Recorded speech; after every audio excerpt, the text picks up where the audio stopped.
13 वर्षीय मुलीवर 30 नराधमांनी केलेल्या अत्याचाराची हृदयद्रावक घटना अजूनही आपल्या मनातून गेलेली नाही. पण ही एक दुर्दैवी घटना नसून एका सगळ्यात मोठ्या संकटाची सुरुवात आहे. हे तुम्हाला माहीत आहे का? व्हिडिओ शेवटपर्यंत पहा.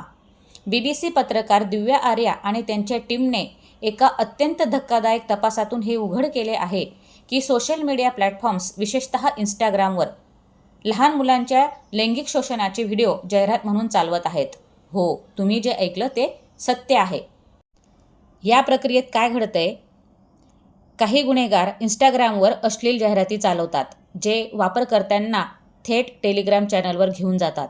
तिथे पैसे भरून हेच नराधम बाल शोषणाचे व्हिडिओ विकत घेतात. यात धक्कादायक बाब म्हणजे या जाहिरातींसाठी लागणारे पैसे हेच गुन्हेगार सोशल मीडिया कंपन्यांना देतात. याचा अर्थ असा की आपल्या मुलांचे शोषण करून मिळवलेल्या पैशातून हे गुन्हेगार बड्या टेक कंपन्यांची तिजोरी भरत आहेत.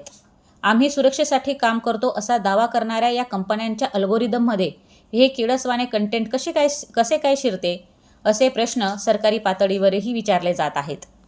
या BBCच्या रिपोर्टनंतर भारत सरकारनेही मेटा कंपनीला अशा प्रकारचे कंटेंट आणि जाहिराती ताबडतोबपणे हटवण्याचे आदेश दिलेले आहेत.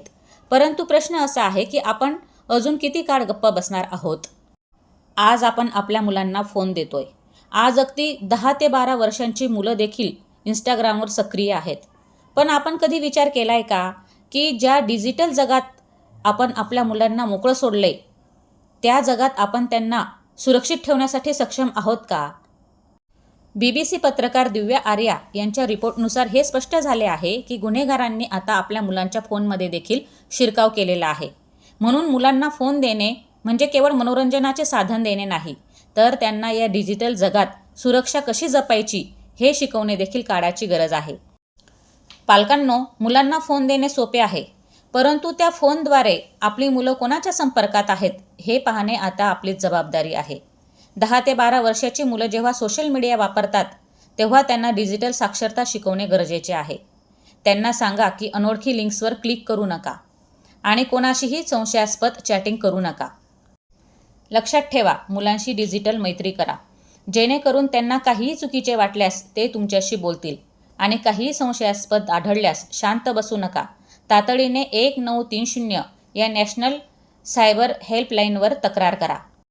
BBC पत्रकार दिव्या आर्या यांच्या या डॉक्युमेंटरीने एका भयानक वास्तवाचा बुरखा फाडला आहे. आपण हळूहळू शांत बसून चालणार नाही जर आपल्याला आपली पुढची पिढी सुरक्षित ठेवायची असेल तर. तंत्रज्ञान कंपन्यांना जबाबदार धरणं आणि सायबर सुरक्षेबाबत अधिक जागरूक होणं ही आता काळाची गरज आहे. ही डॉक्युमेंटरी नक्की पहा आणि वास्तव सर्वांपर्यंत पोहोचवा. जागृत व्हा, सुरक्षित रहा आणि ही माहिती सर्वांपर्यंत पोहोचवा.